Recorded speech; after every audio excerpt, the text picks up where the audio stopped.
কেটা কেটা জানি মারছে তোরে? সালামের ভাই। আমি কি অপরাধ করছি? আমি খালি জানতে চাইবো, আমার আর কিচ্ছু না। গাজীপুর মহানগরীর গাছা থানাধীন ৩২ নং ওয়ার্ডের গুতিয়ারা এলাকা।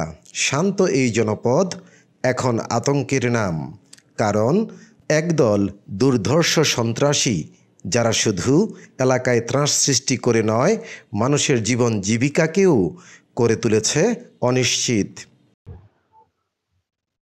সালাম মন্ডল ও ওসমান মন্ডল, তারা দুই ভাই যখন স্পটে আসার পরে ওসমানও আমাকে একটা কোপ দেয়, ফার্স্ট কোপ দেওয়ার পরে দেখা যাচ্ছে আমি হাতে ফিরাই।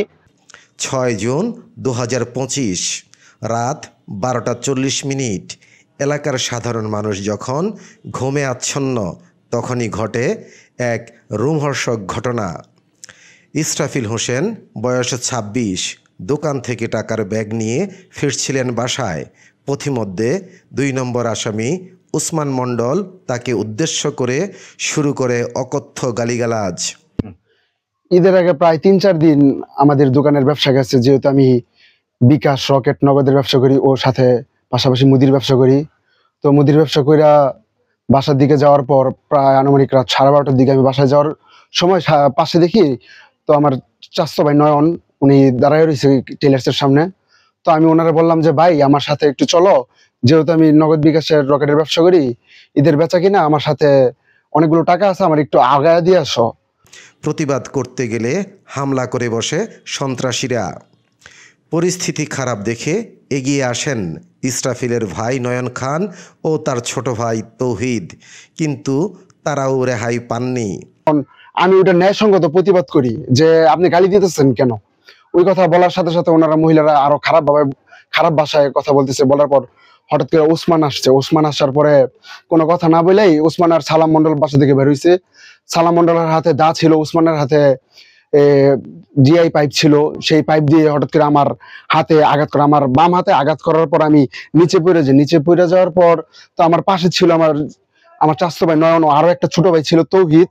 তো নয়ন ভাই যখন আমি নিচে পড়ে যাওয়ার পর দ্বিতীয় যখন সালাম মন্ডল দা দিয়ে কোপ দিতে আসে, তখন এই নয়ন ভাই তখন ওনার বাম হাত দিয়ে সে আঘাতটা ফিরানোর পর দিয়ে আবার তার ভাই ওসমান এসে তার ডান হাতে নয়ন ভাই ডান হাতে বাড়ি দেওয়ার পর ওনার হাতের কবজি থেকে এই যে এখান থেকে হাড্ডিটা ভেঙে সশস্ত্র হামলার চালায় ৬ জন নামধারী সন্ত্রাসী এবং আরও ৪-৫ জন অজ্ঞাতনামা সহযোগী।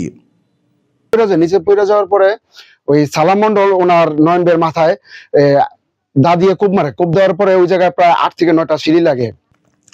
জিআই পাইপ, চাপাতি দা, লোহার রড এসব দিয়ে এলোপাথারি মারপিট করা হয় তাদের। নয়ন খানের মাথায় এবং হাতে গুরুতর জখম হয়, ভেঙে যায় হাতের হাড়। তৌহিদ এবং ইসরাফিলকেও রেহাই দেয়নি দুর্বৃত্তরা। সালাম মন্ডল ও ওসমান মন্ডল, তারা দুই ভাই যখন স্পটে আসার পরে ওসমানও আমাকে একটা কোপ দেয়, ফার্স্ট কোপ দেওয়ার পরে দেখা যাচ্ছে আমি হাতে ফিরাই, হাতে কোপ লাগে, এখানে সেলাই আছে। তো দ্বিতীয় যখন পাইপের বাড়িটা দেয়, যে বাড়িটা আমার এই হাতে ঠেকাতে যায়, মাথা বাঁচানোর জন্য এটা ঠেকাইছি যে আমার হাতের হাড় ভাঙা যায়। তো দেখা যাচ্ছে তারপরে কোপটা সালাম মন্ডল ও নিজে হাতে আমাকে কোপটা দেয় আমার মাথায় আসা। এই ঘটনা শুধু একটি পারিবারিক হামলা নয়, এটি একটি এলাকাব্যাপী সন্ত্রাসবাদের প্রতিফলন। নানান ধরনের গালাগালি, এটার তো কোনো মানে হয় না।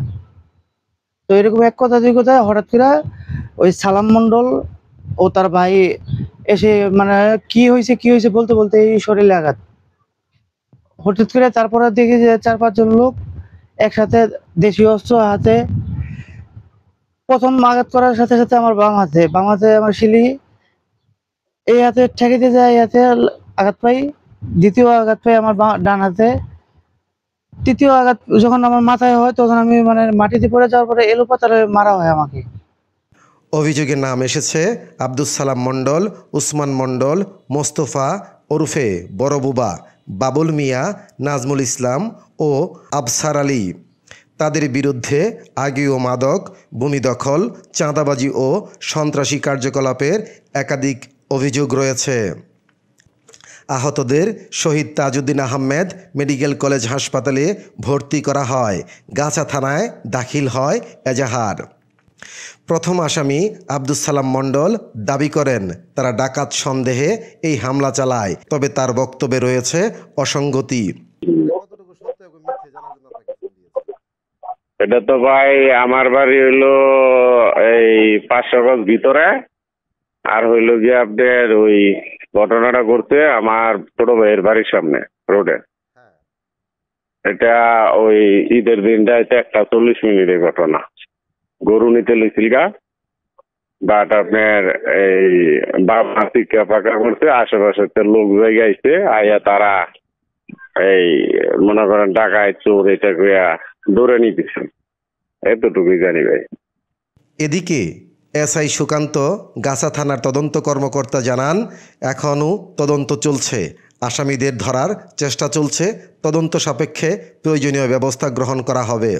মামলার অগ্রগতি আছে, এখন কোনো ধরা পড়ে নেই, পলাই আছে। আসামি পলাতক আছে না?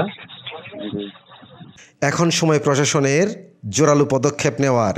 রবিন মাঝার, বাংলা পত্রিকা চ্যানেল।